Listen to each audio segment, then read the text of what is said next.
नमस्कार दोस्तों, कैसे हैं आप सब लोग? उम्मीद करता हूँ अच्छे होंगे, अपनी स्टडी ठीक से कर रहे होंगे। दोस्तों, आज दिनांक 25 जून 2026 को प्राइम एजुकेशन हब के इस यूट्यूब चैनल पे मैं आप सबका स्वागत करता हूँ। चलिए दोस्तों, ये बात करते हैं आज की इम्पोर्टेंट न्यूज़ के बारे में। सबसे पहले हम बात करेंगे सॉलिसिटर जनरल के बारे में, बताएँगे आपको क्या होता है सॉलिसिटर जनरल, ठीक है? वंस तो सबसे पहले इसके बारे में बात करेंगे। उसके बारे में बात करेंगे, हरमनप्रीत कौर ने ऐसा कौन सा रिकॉर्ड बनाया है, मेटा और क्रेड की डील के बारे में बात करेंगे, फ्लावर फील्ड्स के बारे में बात करेंगे, जल सिंधु जल संधि के बारे में बात करेंगे, दिव्यांशी के अचीवमेंट के बारे में, एफसीआरए एक्ट क्या कहता है उसके बारे में बात करेंगे, आईएएस बैच 2024 को मोदी जी ने कौन से मंत्र दिए हैं जो हमारे काम के हैं उसके बारे में बात करेंगे, एग्री पीवी प्लांट के बारे में बात करेंगे, पद्म सम्मानों के बारे में बात करेंगे। मैं 200% बोल सकता हूँ कि इनमें से 80% न्यूज आपको एकदम न्यू लग रही है। अभी आपने जैसे कभी सुना ही नहीं, इस टाइप से लग रहा है। बट आप जब इस वीडियो को अपन खत्म करेंगे 25-30 मिनट बाद में, मैं गारंटी के साथ कह रहा हूँ कि आप इन सब से अच्छे से फ़ैमिलियर हो चुके होंगे और यही करंट अफ़ेयर्स का सबसे बड़ा इम्पैक्ट होता है। एग्ज़ाम में पूछे जाते हैं, सीधे पूछे जाते हैं, वो तो एक अलग फैक्टर आपको मार्क्स दिलाता है। लेकिन आपकी अंडरस्टैंडिंग को, आपकी सोच को भी बड़ा करता है, राइट? चलिए, बिना आपका समय खराब किए सबसे पहले बात करते हैं सॉलिसिटर जनरल के बारे में, ठीक है? तो सॉलिसिटर जो जनरल है उनका नाम है तुषार मेहता। क्या नाम है? तुषार मेहता, राइट? हाँ, तुषार मेहता। कौन है सॉलिसिटर जनरल? सबसे पहले समझते हैं। देखिए, हमने शुरुआत में पढ़ा था कि 3 अंग है सरकार के। कौन-कौन से? एक है आपकी कार्यपालिका। इसमें कौन आते हैं? आपके पीएम प्लस आपकी मंत्री परिषद, ठीक है? दूसरी आपकी व्यवस्थापिका। इसमें कौन से? लोकसभा और राज्यसभा के सभी एमपी, मेंबर ऑफ पार्लियामेंट। ये इसमें किसमें आ गई? व्यवस्थापिका में। तो तीसरा जो स्तंभ है न्यायपालिका। अब देखिए न्यायपालिका में जो है मामले जाते हैं, ठीक है? कहाँ से जाते हैं? जनता से भी जाते हैं और यहाँ से भी जब कोई रूल बनता है उसके भी जाते हैं। तो न्यायपालिका में सरकार का पक्ष रखने के लिए, सरकार की बात रखने के लिए भी न्यायाधीश होने चाहिए, ठीक है? इसलिए सरकार ने 2 पद जो है हमारे संविधान ने क्रिएट किए हैं। क्या किए हैं? पहला है अटॉर्नी जनरल और दूसरा है सॉलिसिटर जनरल। Solicitor general. जब भी सरकार को अपना पक्ष न्यायपालिका में यानी कि सर्वोच्च न्यायालय या हाई कोर्ट्स में रखना होता है, तो ये जो 2 व्यक्ति हैं, ये रिस्पॉन्सिबल होते हैं, ये लोग जाके जिरह करते हैं किसके पक्ष में? सरकार के पक्ष में। ठीक है? तो अभी इसमें नंबर 2 के जो ऑफिसर है सॉलिसिटर जनरल उस पे नियुक्त किया है तुषार मेहता को। तुषार मेहता पहले से ही सॉलिसिटर जनरल थे। 2018 से लगातार तीसरी बार इस पद पे इनको नियुक्त किया गया। ये थर्ड टाइम है जब तुषार मेहता जी को सॉलिसिटर जनरल नियुक्त किया है। तो नाम याद रखेंगे, आपने ये पूरी प्रक्रिया भी समझ ली कि कैसे होता है, क्यों ज़रूरी है, क्योंकि सरकार को अपना पक्ष रखना। ठीक है? अब आपको होमवर्क देता हूँ, इसमें 3 वर्ड्स ये सब इम्पोर्टेंट नहीं है, आपको सिर्फ नाम याद रखना है और ये याद रखना है कि ये सॉलिसिटर जनरल है, जो कि सरकार के न्याय अधिकारी है, जो सरकार का पक्ष हाई कोर्ट और सुप्रीम कोर्ट्स में जाके रखते हैं। इनके ऊपर एक और व्यक्ति होते हैं अटॉर्नी जनरल। अब मैं आपको होमवर्क देता हूँ कि आप पता करेंगे कि इंडिया के अटॉर्नी जनरल कौन है अभी। वर्तमान अटॉर्नी जनरल को आप खुद सर्च करके याद करके पढ़ेंगे, ठीक है? और ये मुझे कमेंट में बताएँगे भी कि ये इंडिया के अटॉर्नी जनरल है, ये आपका होमवर्क। अब इसमें से आप में से बहुत सारे लोग ये सोचेंगे मुझे क्यों कमेंट करना है यार? प्लीज़ बी इन्वॉल्व, ठीक है? कोई दूसरा क्या सोचेगा इससे फ़र्क नहीं पड़ना चाहिए। ये छोटी-छोटी आदतें हैं जो आपको इस बात से फ्री करेगी ज़िंदगी में कि कोई दूसरा क्या सोचेगा। सोचने दो ना, उसका काम है, ठीक है? आपको जो चीज़ ठीक लग रही है आपको करनी चाहिए, ठीक है? तो आप सर्च करके प्रॉपर याद करके और इसको कमेंट में लिखेंगे कि इंडिया के अटॉर्नी जनरल अभी कौन है, ठीक है? चलिए, अब देखिए मेटा एक कंपनी है, ठीक है? इस मेटा कंपनी की दूसरी कंपनियाँ कौन-सी है? गूगल, फेसबुक और इंस्टाग्राम, ठीक है? ये जो 3 कंपनियाँ व्हाट्सएप भी, ठीक है? ये किसकी है? मेटा की है। अब मेटा ने क्रेड के साथ में निवेश किया है। क्रेड क्या है? क्रेड इंडिया का स्टार्टअप है, यानी कि एक इंडियन कंपनी है, ठीक है? इसमें निवेश किया है कितना? 8,550 करोड़ का। इसमें कौन-सी बड़ी बात होगी? बिल्कुल कोई बड़ी बात, ठीक है? सबसे पहले क्रेड के बारे में समझ लेते हैं। फिनटेक कंपनी है, स्थापना कुणाल शाह ने करी थी। बेसिकली क्रेडिट क्या करती है, क्रेडिट कार्ड वगैरह के बिल्स वगैरह भरती है। यहाँ तक भी कोई बड़ी बात नहीं है, बड़ी बात यह है कि इस कुणाल शाह को, ठीक है, व्हाट्सएप का नया वैश्विक प्रमुख नियुक्त किया है। व्हाट्सएप कंपनी जो कि मेटा की कंपनी है, इस मेटा की कंपनी का नया सीईओ पूरे विश्व में जो बनने वाला है वो व्यक्ति है कुणाल शाह। और ये कुणाल शाह जो है क्रेड का संस्थापक है, और इस क्रेड में भी 8,550 करोड़ रुपए का निवेश किया है। किसने? मेटा ने, जो कि व्हाट्सएप की पेरेंट कंपनी है, व्हाट्सएप की मेन कंपनी। ठीक है, आपको सिर्फ एक चीज याद रखनी है, ये डेटा कुछ इंपॉर्टेंट नहीं है, सिर्फ एक बात कि व्हाट्सएप के नए सीईओ कौन बने हैं। व्हाट्सएप के नए सीईओ बने हैं कुणाल शाह। एग्जाम में पूछे जाने की संभावना काफी ज्यादा है। चलिए आगे, हरमनप्रीत कौर आप जानते हैं हमारी जो फीमेल क्रिकेट टीम है इंडिया की, इसकी कैप्टन है। और इन्हीं की कैप्टनसी में हमने वर्ल्ड कप जो है प्रीवियस वाला वो जीता है। इनके नाम पे एक और बड़ा रिकॉर्ड हो गया कि इन्होंने 200 टी20 इंटरनेशनल मैच खेल लिए। और ये सिर्फ महिला ही नहीं, किसी भी पुरुष खिलाड़ी से भी ज्यादा है, और पूरी दुनिया में ज्यादा है। ठीक है, पूरी दुनिया में सबसे ज्यादा टी20 इंटरनेशनल मैच खेलने वाली महिला कौन बन गई है, प्लेयर कौन बन गई है, महिला और पुरुष दोनों में ही, तो उसका नाम है हरमनप्रीत कौर, जो कि भारतीय महिला टीम की कप्तान है। इनके बाद सूजी बैट्स न्यूजीलैंड टीम की कप्तान है, उसकी 184 मैच। पॉल स्टर्लिंग जो है पुरुष क्रिकेटर्स में 162 मैच। यानी सोच के देखिए, इनके आसपास कोई भी नहीं है, 162 मैच जो है इसके हैं। तो ये आप याद रखेंगे, इंपॉर्टेंट है। आगे देखते हैं। देखिए लेह जो है काफी ज्यादा ऊंचाई पे निर्भर है, और उसका जो लैंडस्केप है लगभग इसी तरह का होता है, जहाँ पे हरियाली बहुत कम होती है और ऐसे सूखे पहाड़ वहाँ पे होते हैं। तो यहाँ पे एक फ्लोवर्स की 2 लोकेशन पे परियोजना जो है स्थापित करने जा रहे हैं। ठीक है, हाई एल्टीट्यूड का मतलब होता है ऊंचाई वाला स्थान। ठीक है, वहाँ पे फूलों की खेती होने जा रही है, और ये भारत की पहली परियोजना है इस तरह के हाई एल्टीट्यूड वाले एरिया में। जगह अपने को याद रखनी है। ठीक है, जगह आप याद रखेंगे क्या है। लेक की जगह है चोगल मसर। चोगल मसर, ठीक है, चोगल मसर, थोड़ा सा इसको देख लेंगे। चोगल मसर और स्टकना। चोगल मसर और स्टकना, दोनों नाम आप नोट कर लेंगे और अच्छे से याद करेंगे। चोगल मसर और स्टकना, इन दोनों जगहों पे जो है फ्लोवर पार्क जो है बनाए जाएंगे। ठीक है, क्यों? कौन से जो फ्लावर होंगे? लिलियम और ग्लेडियोलस, ये दो नाम आपको ये याद रखने हैं। लिलियस, लिलियम और ग्लोडियस, ग्लेडियोलस, ग्लेडियोलस, ये जो दोनों जो है की खेती आपको वहां पे देखने को मिलेगी। ठीक है, और जो फूलों की खेती होती है उसको बोला जाता है फ्लोरिकल्चर।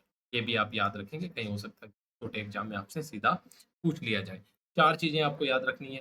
ठीक है, फूलों की खेती को फ्लोरिकल्चर बोला जाता है। ले में हाई एल्टीट्यूड में पहली बार कोई परियोजना स्थापित होने जा रही है फूलों की खेती की। कहाँ पे? ले जो जिला है उसकी। चोगल मसर और स्टकना में फूले हैं लिलियम और ग्लेडियोलस, इन दोनों की जो है खेती वहां पे होने जा रही है। इससे क्या है, लद्दाख लेह में स्थानीय रोजगार और पर्यटन दोनों को बढ़ावा मिलेगा। अब हमने बहुत पहले जब पद्म पुरस्कार पहले की घोषणा हुई थी, इसमें 66 पुरस्कार मिले थे। अब हमने बात करी थी जिनमें धर्मेंद्र जी जो थे प्रमुख व्यक्ति थे, और भी उनके अलावा जो थे उनको अवार्ड मिले थे। अब जो इसका सेकंड राउंड जो है अभी हाल ही में घोषित हो चुका है, और उनके अवार्ड्स कल मिले थे। उनमें कौन कौन है? 65 पुरस्कार टोटल मिले हैं, 131 हो गए टोटल पद्म पुरस्कार इस साल के, ये इंपॉर्टेंट नहीं है। ठीक है, 2 जो है पद्म विभूषण मिले। देखिए पद्म विभूषण जो है भारत रत्न के बाद में सर्वोच्च पुरस्कार है इंडिया में। ठीक है, तो ये बहुत इंपॉर्टेंट है। दोनों व्यक्तियों के नाम याद रखेंगे। पूर्व जस्टिस कैटी थॉमस पहला नाम, और पत्रकार पी नारायणन, इन दोनों व्यक्तियों को पद्म विभूषण मिला है, सर्वोच्च पुरस्कार मिला है। पद्म भूषण 7 लोगों को मिला है, लेकिन हमारे लिए इंपॉर्टेंट जो नाम है 2, विजय अमृतराज और अलका याग्निक जो गायिका है, इन दोनों को पद्म भूषण मिला है, जो कि नंबर 3 है। पहला हो गया आपका भारत रत्न, दूसरा हो गया पद्म विभूषण, तीसरा हो गया पद्म भूषण, और चौथा जो है पद्मश्री। इसमें एक नाम हमारे लिए बहुत ज्यादा इंपॉर्टेंट है, वो है सविता पूनिया, जो कि हॉकी में है। इंडियन हॉकी टीम की गोलकीपर है, जो कि राजस्थान की रहने वाली है, सविता पूनिया। सविता पूनिया जी को भी पद्मश्री इस बार मिला है, ये नाम आप अच्छे से याद कर लेंगे। रोहित शर्मा भारतीय क्रिकेट टीम के पूर्व कप्तान, और आर माधवन जो अभिनेता है, इनको भी पद्मश्री पुरस्कार मिला है। इसमें से अगर मुझे सिंगल एक नाम सबसे इंपॉर्टेंट है तो वो सविता पूनिया का है, जो कि हॉकी में गोलकीपर है नेशनल टीम में, जो कि राजस्थान से है, वो सबसे इंपॉर्टेंट। और उसके बाद में अगर आपको 2 नाम याद रखने हैं तो आप याद रखिए पूर्व जस्टिस कैटी थॉमस और पत्रकार पी नारायणन, जिनको क्या मिला है? पद्म विभूषण मिला, जो कि भारत रत्न के बाद नंबर 2 का है और पद्म पुरस्कारों में नंबर 1 है। उसके बाद आपको अगर 2 नाम और याद रखने हैं तो ये विजय अमृतराज, अलका याग्निक, रोहित शर्मा, आर माधवन भी आप याद रख लेंगे तो अच्छा रहेगा। आगे देखते हैं रोहित शर्मा जी के बारे में। आप जानते हैं सविता पुनिया राजस्थान के सादुलपुर की हमारी बेटी है और भारतीय महिला हॉकी टीम की गोलकीपर है। इनको ये पुरस्कार मिला, बहुत बड़ी अचीवमेंट है और इसके एग्जाम में पूछे जाने की जो संभावना है वो काफी ज्यादा है। आगे गुरु संग्यू संग पोंगनौर को भी पद्मश्री मिला है, नागालैंड के लोक कलाकार है, बहुत ज्यादा इंपॉर्टेंट नहीं है, आप थोड़ा सा इसको देख लेंगे, ठीक है। पहले हरमनप्रीत कौर को, धर्मेंद्र को, इन लोगों को जो है पहले चरण में पुरस्कार मिल गए थे। अब भारतीय जो वुशु टीम है इसमें चयन हुआ है राजस्थान की दिव्यांशी का, तो ये नाम भी आप इम्पोर्टेंट है, हल्का सा देख लेंगे। जब मान लो जाके प्रतियोगिता में अच्छा प्रदर्शन करेगी हमारी ये बेटी, तो इसको और अच्छे से अपन याद रख लेंगे, ठीक है। बाकी ये बातें अभी एग्जाम के हिसाब से बहुत ज्यादा इंपॉर्टेंट नहीं है, आप हल्का सा इसको देख लेंगे। अब देखिए दोस्तों, जो आज की सबसे इंपॉर्टेंट जो न्यूज हमने ऐड करी है वो करी है सिंधु जल समझौते को लेकर। बैकग्राउंड क्या है? बैकग्राउंड ये देखिए 1960 में पानी को लेके, देखिए इंडिया और पाकिस्तान, अगर आप, मैप तो मैं बनाऊंगा नहीं, पिछली बार बहुत आलोचना हुई थी, मैप अच्छा नहीं बना था। आप इसको सीमा रेखा मान लीजिए इंडिया और पाकिस्तान की, इधर आप पाक मान लीजिए और इधर आपको इंडिया। अब आपको पता है कि जो फ्लो है हमारे यहाँ, जैसे आप राजस्थान भी पढ़ेंगे तो आपका उत्तर पूर्व से दक्षिण पश्चिम की तरफ जो है फ्लो रहता है इसका, नदियों का, अधिकतर नदियों का जो फ्लो है वो उत्तर पूर्व से दक्षिण पश्चिम रहता है। तो ऑब्वियस सी बात है, इस एरिया में पाकिस्तान है तो नदियां कहाँ से बह के आ रही होगी? इंडिया की तरफ से, ठीक है। और यहाँ जो इंडिया का ऊपर वाला हिस्सा है, लेह लद्दाख वाला हिस्सा है, ग्लेशियर वाला हिस्सा है, और प्रमुख जो नदियां हैं वो इधर से ही आती है।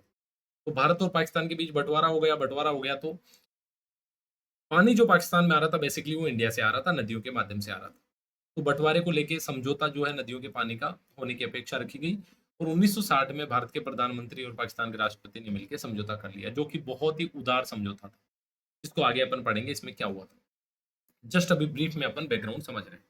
समझौता हो गया, ठीक हुआ। उसके बाद 1965 में भारत और पाकिस्तान की लड़ाई होगी, 1971 में लड़ाई होगी, 1999 में कारगिल वार हो गया, लेकिन इस ट्रीटी को नहीं तोड़ा गया। सोचा गया कि ये मानवीय ट्रीटी है, वर्ल्ड बैंक इसमें मध्यस्थ है, तो हमें इसको नहीं तोड़ना चाहिए, ठीक है। पाकिस्तान बदमाशी कर रहा है, लेकिन जब हमारा पहलगांव में हमला हुआ टूरिस्ट पे, उसके बाद ऑपरेशन सिंदूर हुआ, इससे जस्ट पहले इंडिया ने बोला कि हम इस संधि से बाहर हैं, हम अब जिस शर्तों के हिसाब से पानी पाकिस्तान को देना चाहिए था वो नहीं देंगे। पाकिस्तान बहुत रोया, गिड़गिड़ाया, इंटरनेशनल ट्रिब्यूनल में गया, वहां पे भी उसको मुंह की खानी पड़ी। और अब क्या नाटक कर रहा है कि उसका जो रक्षा मंत्री है वो बोल रहा है कि हम इंडिया से लड़ाई लड़ेंगे, पानी के लिए हम खून की नदियां बहा देंगे, जो कि ऐसा कुछ होने वाला नहीं है। बहुत ज्यादा शक्तिहीन राष्ट्र है पाकिस्तान, ठीक है। लेकिन अब वो सैन्य तैनाती और इस तरह का बैकग्राउंड है, तो अपने को बहुत ज्यादा वो न्यूज इंपॉर्टेंट नहीं है कि पाकिस्तान क्या कर रहा है लड़ाई की तैयारी के लिए, वो अपन देख लेंगे, ठीक है। वो इंडियन आर्मी, इंडियन एयरफोर्स ये सब देख लेगी। अपने को ये देखना है कि सिंधु वाटर संधि क्या कहती है, इसमें क्या हुआ। देखिए इसको पढ़, 19 सितंबर 1960 को हस्ताक्षर हुई थी ये संधि। कहाँ पे हुई थी? कराची में, ठीक है। ये प्लेस भी बहुत ज्यादा इंपॉर्टेंट है, ये दो नाम आप याद रखेंगे, जवाहरलाल नेहरू और पाकिस्तान के राष्ट्रपति अयूब खान, इन दोनों के बीच में संधि साइन हुई थी। और बीच में मध्यस्थ कौन था, मीडिएटर कौन था? वर्ल्ड बैंक, विश्व बैंक जो था, उसने अपने प्रतिनिधि भेज के मध्यस्थता करवाई थी। बंटवारा कैसे हुआ? देखिए यहाँ से नदियां बहती है, 6 बड़ी जो मेजर नदियां, उनमें जो पूर्वी नदियां हैं, रावी, व्यास, सतलज, इनको तो बोला कि इनका पानी भाई भारत यूज करेगा, ठीक है। और पश्चिम की जो नदियां हैं कौन सी? पाक में सिंधु, झेलम और चेनाब, सिंधु, झेलम और चेनाब, इसके लिए बोला गया कि 20% पानी तो इंडिया यूज करेगा और बचा हुआ जो 80% है वो पाकिस्तान के लिए छोड़ेगा। ये बेसिकली समझौता हुआ, यानी कि 3 नदियों का पूरा पानी जो है भारत यूज करेगा, वो कौन सी है? रावी, व्यास, सतलज, जो कि पूर्व की नदियां हैं। पश्चिम की नदियां, उसका 80% पाकिस्तान को मिलेगा और बचा हुआ 20% इंडिया का, उसमें कौन सी है? सिंधु, झेलम और चिनाब, ठीक है। ये मूल समझौता था। अब ऑपरेशन सिंदूर के बाद भारत ने पाकिस्तान को सिंधु का पानी देना बंद कर दिया है। विदेश मंत्रालय ने बोला है कि भाई खून और पानी एक साथ नहीं बह सकते, अगर आपको पानी चाहिए तो आपको अपनी हरकतों से बाज आना पड़ेगा, आतंकवाद के खिलाफ ठोस कार्रवाई करनी पड़ेगी और भारत में ये जो प्रोक्सी वार आपने शुरू कर रखा है इसको बंद करना पड़ेगा। ये इंडियन गवर्नमेंट ने ऑफिशियल स्टैंड ले लिया है। अब देखिए, सिंधु आयोग भी बनाया गया, यानी कि इस संधि की निगरानी के लिए दोनों देशों ने एक-एक कमिश्नर भी इस आयोग में नियुक्त किया, कि भाई ये लोग देखेंगे दोनों मिलके, भाई समझौते से अलग तो कुछ नहीं हो रहा, ठीक है? इस काम के लिए नियमित बैठकें, डेटा को साझा करना, तकनीकी विवाद सुलझाना, ये सारे जो है प्रावधान किए गए। अब हमने जो बात करी कि 1965, 71, 1999 की लड़ाई के बावजूद भी ये संधि नहीं तोड़ी थी और ये दुनिया में सबसे उदार और सबसे सफल समझौते में से एक माना जाता था। लेकिन पाकिस्तान है कि मानता ही नहीं था। इस वजह से इस संधि को तोड़ा गया। अब जो है पाकिस्तान इस बात को लेके बड़ा परेशान है और एलओसी पर जो है तैनाती वगैरह कर रहा है। तो ये बहुत ज़्यादा इम्पोर्टेंट बात नहीं है। ठीक है, आप जस्ट थोड़ा-सा कि ड्रोन वगैरह तैनात कर रहा है, ड्रोन की इम्पोर्टेंट आपको पता है कि काफ़ी ज़्यादा बढ़ी गई है। और तुर्की ने ऑपरेशन सिंदूर के समय भी पाकिस्तान को काफ़ी ड्रोन सप्लाई किए थे और अब एक यूनिट जो है उसने वहाँ पे पाकिस्तान में लगाई है, कि हम यहीं पे पाकिस्तान के साथ मिलके ड्रोन बनाएँगे। और कुछ ड्रोन जो है बांग्लादेश को भी देंगे, तो दुश्मन चारों तरफ है, आप समझ सकते हैं। और चीन ने जो है फाइटर जेट देने की बात कही है, F-35 जो उसका है, कि J-35 जिसको बोला जाता है, अमेरिका के F-35 का संस्करण है, तो वो सारी बातें जो है रूटीन बातें हैं, बहुत ज़्यादा इंपॉर्टेंट नहीं है, आपको याद रखनी है। सिंधु जल समझौता क्या है, कैसे समझौता था मेन इन नदियों के बारे में, और ये सारी चीज़ें आप याद रखें।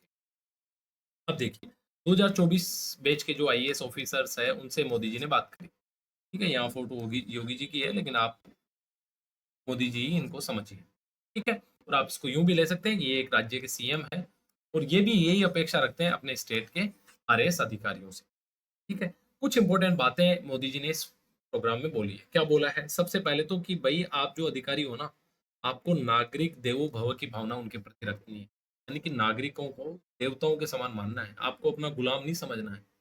ये देश अब आज़ाद हो चुका है। अब आप उन पे राज करने के लिए नहीं हो, उनकी सेवा करने के लिए हो। ये बात उनके मन में बिठाने का प्रयास मोदी जी ने किया कि नागरिकों को देवता के समान समझना है। ये भाव अपने मन में आपको रखना है। यानी कि आपके हर निर्णय के केंद्र में नागरिक होना चाहिए। हर निर्णय के केंद्र में कौन होना चाहिए? नागरिक होना चाहिए। प्रत्येक फाइल अनगिनत नागरिकों की आकांक्षाओं का प्रतिनिधित्व।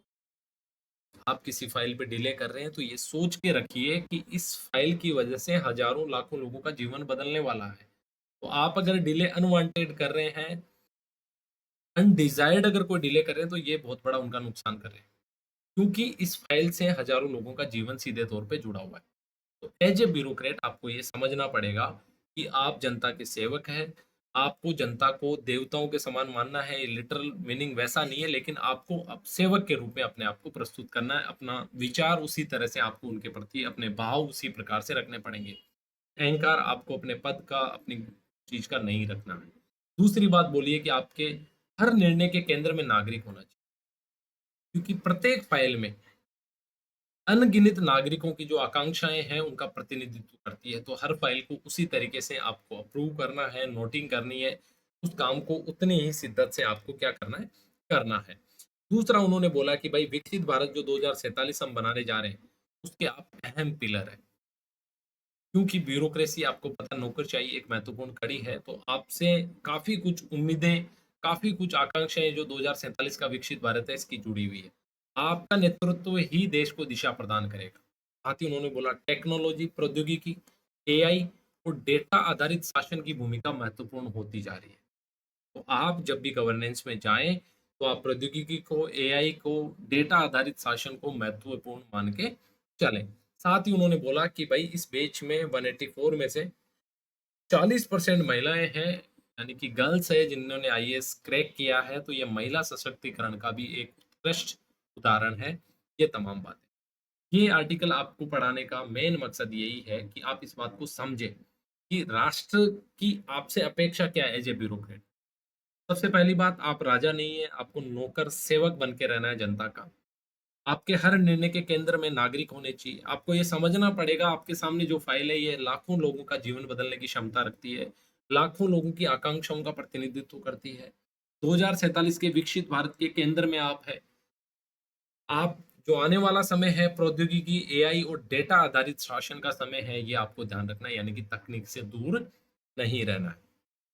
आगे जो एफसीआरए के बारे में पढ़ेंगे, फॉरेन कंट्रीब्यूशन रेगुलेशन एक्ट। देखिए होता क्या है, बहुत सारे एनजीओज होते हैं। देखिए सरकार एक अपना तरफ से अपना काम करती है, बहुत सारे एनजीओ भी होते हैं वो बोलते हैं कि हम भी जन कल्याण करेंगे।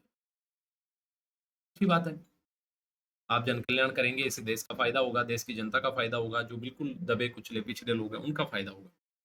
तो ये लोग को बहुत सारे लोग देश से भी सपोर्ट करते हैं। जैसे आप एक अच्छे आदमी हैं, आपका नाम बी है, बी अच्छे आदमी है, उनको लगता है कि मुझे यार ना मेरा बिज़नेस अच्छा चल रहा है, मुझे भी लोगों के लिए कुछ भला करना है, लेकिन वो व्यक्ति बहुत बिज़ी है, कहाँ जाके भला करे? तो ये सी नाम का एनजीओ है, तो इसने पैसे एनजीओ को ट्रांसफ़र कर दिए कि यार आप लोगों के लिए अच्छा करो। इसी प्रकार से हो सकता है फ़ॉरेन में भी बहुत सारे अच्छे लोग बैठे हो, बहुत सारे इंडियन लोग हो, उनको भी कंट्रीब्यूट करना हो, तो उन्होंने भी ये जो सी है इसको पैसे भेजे, ठीक है? लेकिन कई सारे सी है ना वो कलाकार होते हैं, ठीक है? वो एक्चुअल में जनता के लिए कुछ काम नहीं करते और वो अवैध गतिविधियाँ करते हैं। कुछ ऐसे बाहर भी ऐसे लोग बैठे हुए हैं देश के दुश्मन, वो भी चाहते हैं कि इंडिया में अच्छे से काम ना हो, अवैध गतिविधियाँ हो या कोई प्रोजेक्ट चल रहा है, काम चल रहा है, उसको रोकना है। ऐसे समय पे वो क्या करते हैं, इन जो एनजीओ जैसे टाइप के, इनका इस्तेमाल करते हैं, इनको बोलते हैं हम आपको 500 करोड़ भेज रहे हैं, आप एक काम कीजिए यार ये जो गैसीकरण कोयला गैसीकरण की जो परियोजना उड़ीसा में शुरू होने जा रही है ना मोदी जी की, हम नहीं पसंद करते मोदी जी का सपना पूरा हो। बोला क्या करना पड़ेगा? हम आपको पैसे दे रहे हैं, आप लोगों को पैसे दो और कल जाके गेट पे बैठ जाओ, धरना प्रदर्शन करो। वहाँ जाके बोलो कि नहीं सर, ये तो इससे हमारा एनवायरनमेंट खराब हो जाएगा और इससे हमारा जनजीवन प्रभावित हो जाएगा और हम तो नहीं चलने देंगे। इस तरह के एजेंडे भी जो है इन एनजीओ के माध्यम से करवाए जाते हैं। तो सरकार जो है एफसीआरए एक्ट लेके आई थी बहुत पहले। अब क्या है, इस एफसीआरए एक्ट में कुछ बदलाव भी किए हैं। यानी कि भाई आप पैसा लोगे ना तो आपका रजिस्ट्रेशन हमारे पास होना चाहिए। आपका जो पैसा है वो हमारे थ्रू जाना चाहिए। आप हमें प्रॉपर जीएसटी रिटर्न करोगे, ये बताओगे कि आपने पैसा कहाँ-कहाँ खर्च किया। इस तरह के तमाम प्रावधान इस एफसीआरए एक्ट के तहत किए गए। जैसे पढ़ लेते हैं, एफसीआरए एक भारतीय कानून है, जो ये तय करता है कि एनजीओ, ट्रस्ट और संस्थाएँ विदेशों से मिलने वाला जो धन है उसको कैसे प्राप्त किया और कैसे खर्च कर सकती है, इसका प्रावधान करता है। उद्देश्य है पारदर्शिता बनाए रखना और देश की सुरक्षा की रक्षा करना। यानी कि देश में अवैध गतिविधियां ना हो बाहर के पैसे से, इस बात का भी ध्यान जो है सरकार रखेगी इस एफसीआरए कानून के माध्यम से। अब एफसीआरए नियमों में कुछ बदलाव किए हैं, जैसे विदेशों से फंड लेने वाले संगठनों को बताना होगा कि उनका काम और कार्य क्षेत्र क्या है, यानी कि आप काम कहाँ पे कर रहे हो, कितना कर रहे हो, और सरकार उसका ऑडिट भी कर सकती है। ठीक है, सोशल मीडिया के खातों की जानकारी पता होना चाहिए कि इनका क्या एजेंडा चल रहा है और अपने धन के स्रोत का विवरण भी इनको देना पड़ेगा। तो ये जो एफसीआर है इसमें ट्रांसपेरेंसी भी चाहिए और नेशनल सिक्योरिटी, दोनों ही मुद्दे इसमें क्लब हो रखे। राइट, अब आगे देखिए, देश का पहला एग्री पीवी प्लांट बना है। देखिए बेसिकली क्या होता था, आपने सौर ऊर्जा के बारे में काफी हमने बात करी कि बहुत ज्यादा जो है राजस्थान में तो स्पेशली सूर्य की किरणें सीधे पड़ती है और सोलर प्लांट आप लगाइए, इससे आपको इनकम भी होगी और आपको अच्छी बिजली भी मिलेगी। लेकिन हो क्या रहा था, हो ये रहा था कि भई जैसे ये पर्सन ए है, रमेश मान लेते हैं इसको, यार ए से आप अच्छे से कनेक्ट नहीं कर पाते, है ना? तो रमेश, और रमेश का ये खेत है 4 बीघे का, ठीक है? रमेश ने क्या है, कुसुम जो योजना है उसके माध्यम से इसमें पूरे में सोलर प्लांट लगा लिया, सोलर प्लांट लगा लिया। अब सोलर प्लांट लग गया तो रमेश क्या है भाई, खेती नहीं कर पाएगा, और मान लीजिए रमेश के पास ये 4 ही बीघा खेत है, ठीक है? तो रमेश खेती नहीं कर पाएगा, तो खेती के लिए उसको कहीं और निर्भर होना पड़ेगा। सरकार ने, लोगों ने दिमाग लगाया कि यार इससे तो प्रॉब्लम हो रही है रमेश को, तो इन्होंने क्या किया, जो पैनल लगते थे उनकी हाइट को बढ़ा दिया। जैसे मान लीजिए पहले 2 फीट पे थे, इसको 8 फीट कर दिया, 8 फीट। अब क्या हो गया, ऊपर हो गया तो बीच में ट्रैक्टर जाने का रास्ता भी हो गया, बीच में जो है पौधे भी लग जाएंगे, यानी कि खेती भी हो जाएगी। तो ये जो दोहरी सुरक्षा जो है किसान को इस योजना के माध्यम से, इस पर्टिकुलर तरीके के माध्यम से मिलने वाली। तो एग्री पीवी, एग्री का मतलब एग्रीकल्चर यानी कि खेती भी, और पावर बिजली भी, ये दोनों का जो प्लांट है ये पहला राजस्थान का बना है। सिर्फ राजस्थान का नहीं, देश का, कुंदनपुरा जयपुर में। बात मेरी आप समझ गए, सोलर प्लांट थोड़ी सी हाइट पे लग गए, नीचे जो है ट्रैक्टर के निकलने की जगह भी और एग्रीकल्चर आराम से हो जाए इसके लिए भी जगह बच जाए, यानी कि एग्रीकल्चर भी और पावर भी, ऊर्जा भी, दोनों एक साथ। और देश का इस साल जो पायलट प्रोजेक्ट कुंदनपुरा में लगा है, ये नाम मोस्ट इंपोर्टेंट आप लगा लीजिए, एग्जाम में पूछे जाने की संभावना है बहुत ज्यादा है, क्योंकि इंडिया का पहला पावर प्लांट है जो कि कुंदनपुरा जयपुर में लगा है। क्या होता है इसमें, सौर पैनल को 10-12 फीट की हाइट पे लगाया जाता है ताकि नीचे फसल के पर्याप्त धूप भी मिल जाए, जगह भी मिल जाए और ट्रैक्टर भी आसानी से घूम जाए। परियोजना जयपुर के कुंदनपुरा गांव में बस्सी तुंगा, हो सकता है बस्सी तुंगा पूछ ले, बस्सी तुंगा का ही गांव है कुंदनपुरा। वहां का किसान कजौड़मल जो जाट है उसके खेत में स्थापित किया है। आईसीआरईआर ने कोटक महिंद्रा बैंक के सहयोग से ये पायलट प्रोजेक्ट शुरू किया। अब अगर ये सक्सेसफुल रहता है तो इसको बाकी जगह भी लगाया जाए। क्या है, 0.5 मेगावाट तो बिजली मिल गई, मक्का और मिर्च की फसल भी साथ में हो गई, यानी कि एक ही फसल जगह पे बिजली भी, फसल भी। अन्नदाता से ऊर्जा दाता जो बनने का सपना है, वो इसके माध्यम से साकार हो जाता है। याद रखेंगे, मोस्ट इंपॉर्टेंट है, पूछा जा सकता है एग्जाम में। ठीक है, आगे लास्ट हमारा एक आर्टिकल हमने एक और इंक्लूड कर लिया। देखिए डेली मुझे ना बहुत लालच आता है, लालच ऐसे आता है कि यार है ना, एक और न्यूज, एक और न्यूज, एक और न्यूज नहीं होती है तो भी इधर उधर अलग अलग सोर्स पे जाके यार थोड़ी सी और इन्फॉर्मेशन बच्चों को मिल जाए। ठीक है, तो एक विशेष रूप से ये ऐड कर दिया, 2 मिनट की देरी और एक बेटी का सपना टूटा। बेसिकली ये कोई एक घटना है। घटना क्या है कि अभी हाल ही में आपको पता नीट का एग्जाम हुआ, और अभी राजस्थान में क्या है, एक रूल जो है काफी टाइम से चल रहा है कि भाई जो सेंटर है या तो 1 घंटे पहले पूरी तरह बंद हो जाते हैं। यानी कि परीक्षा मान लीजिए आपकी 9 से 12 है, सेंटर आपका 8 बजे बंद हो जाएगा। ठीक है, 8 बज के 1 मिनट पे भी अगर आप पहुंचे तो वहां पे आपको परमिशन नहीं। तो अभी ऐसा इंसिडेंट था, एक बेटी थी, अपने पिता के साथ में आई थी वहां पे, और 2 मिनट लेट हो गई। बहुत सारी मिन्नतें करी, परेशान हुए दोनों माता पिता और बेटी, लेकिन उनको जाने नहीं दिया गया अंदर। इसी को लेके जो है राइटर ने ये आर्टिकल लिखा है। और ये आर्टिकल बेसिकली हमने हमारा जो सब्जेक्ट है एथिक्स, उसके एंगल से पढ़ना है। एथिक्स बेसिकली नीति शास्त्र यही होता है, एक तरफ रूल है, दूसरी तरफ मानवीय संवेदना है, आपको किसको प्रायोरिटी देनी पड़ेगी, है ना? तो ये एंगल थोड़ा सा अपने को इसमें देखने को मिलेगा। रोजाना सिर्फ 300 रुपए कमाने वाले पिता ने बेटी की आंखों में डॉक्टर बनने का ख्वाब देखा, 70 किलोमीटर की यात्रा यात्रा करी, लेकिन 2 मिनट देरी हो गई और नीट का एग्जाम बंद हो गया, नीट का दरवाजा बंद हो गया, एग्जाम नहीं दे पाए। ये बात कौन बोल रहे हैं? नंदितेश नीले। ठीक है, अब ये एक रेफरेंस देते हैं। सबसे पहले तो जापान की चिकन गेंसु, चिकन गेंसु उनकी एक परंपरा है। चिकन गेंसु इसका मतलब होता है टाइम को बहुत अहमियत देते हैं। अगर आपको बोला है कि 8 बजे मिलेंगे, वो 7:59 पे पहुंच जाए, एग्जैक्ट एक भी मिनट की देरी नहीं होती। वहां पे अगर आपने मान लो ट्रेवल कर रहे हैं, किससे, ट्रेन या बस से, तो उन्होंने मान लो 2 मिनट की भी देरी की, तो वो आपको एक सर्टिफिकेट देंगे ऑनलाइन कि हम क्षमा चाहते हैं और इस व्यक्ति को हमारी वजह से 2 मिनट की देरी हुई है। तो इस तरह का सिस्टम है। तो वो वहाँ की संस्कृति का हिस्सा है। समय पालन उनकी संस्कृति चिकन गेंगशू का एक अभिन्न हिस्सा है। ट्रेन देरी पर आधिकारिक देरी प्रमाण पत्र जारी होता है, दूसरों के प्रति सम्मान को दिखाता है। लेकिन इंडिया में क्या इस तरह की स्ट्रिक्टनेस है? बिल्कुल नहीं। ठीक है, क्या भारत में व्यवहारिक बन सकता है इस तरह का सामाजिक व्यवहार? इस पे भी सोचने वाली बात है। और क्या खास परिस्थिति में, जब इस तरह की परिस्थिति हो, आपने नियम तो वास्तविकता में बनाए हैं कि 1 घंटे पहले सेंटर बंद हो जाएगा, किसी को परमिशन नहीं मिलेगी, लेकिन मानवीय दृष्टिकोण से क्या आपको उसको अनुमति दे देनी चाहिए थी उस बच्ची को, कि आपके 2 मिनट जिससे कि कुछ बहुत बड़ा नहीं बदलने वाला था, लेकिन क्या परमिशन दी जा सकती थी? ठीक है, ये सारी बातें मैं आपको जवाब नहीं दूंगा, आपको खुद को सोचना है। एक तरफ रूल है, और क्या दूसरा एंगल आप ये भी सोच सकते हैं कि इंडिया में क्या वाकई में रूल्स का पालन इस तरह से होता है? अगर वाकई में इस तरह से पालन होता तो क्या पेपर लीक्स होते हैं? तो ये तमाम जो मुद्दे हैं, और एथिक्स इसी तरह का होता है, वो आपको उलझाता है। और एज ए ब्यूरोक्रेट भी आपको कई सारे इस तरह के फैसले लेने पड़ेंगे। अपने माइंड को उसी तरह ट्रेन करना है, आपको इस पे सोचना है। आपका कोई सजेशन हो, कुछ आप लिखना चाहे इस पे, तो आप कमेंट बॉक्स में इसके बारे में भी लिख सकते हैं। तो आज हमने सॉलिसिटर जनरल के बारे में पढ़ा, मेटा और क्रेड की डील के बारे में, मेटा के सीईओ कुणाल शाह को व्हाट्सएप का नया सीईओ बनाया गया है, हरमनप्रीत कौर का 200 मैच का जो अचीवमेंट है उसके बारे में बात करी, Indus water water treaty Sindhu जल समझौते के बारे में बात करी, ले फ्लावर फील्ड के बारे में, एग्री पीवी प्लांट जो कि कुंदनपुरा जयपुर में स्थापित हुआ है उसके बारे में बात करी। ये थी हमारी आज की डिस्कशन। एक दूसरी बात, आप जब भी न्यूज को पढ़ें, करंट अफेयर्स को पढ़ें, प्लीज मैप अपने सामने रखें। अगर आपके पास मैप नहीं लगा हुआ है तो लाके मार्केट से लगवा लें। आप मैप को देखते रहें। मैप देखने का फायदा ये है कि आपके दिमाग में लोकेशंस के साथ वो इन्फॉर्मेशन जुड़ जाएगी और हमेशा के लिए आपको याद रहेगी, लंबे टाइम के लिए याद रहेगी। दूसरी एक आध बात बोलता हूँ, मैं कितना ही शानदार आपको पढ़ाऊं, कितनी ही हार्डवर्क करूं,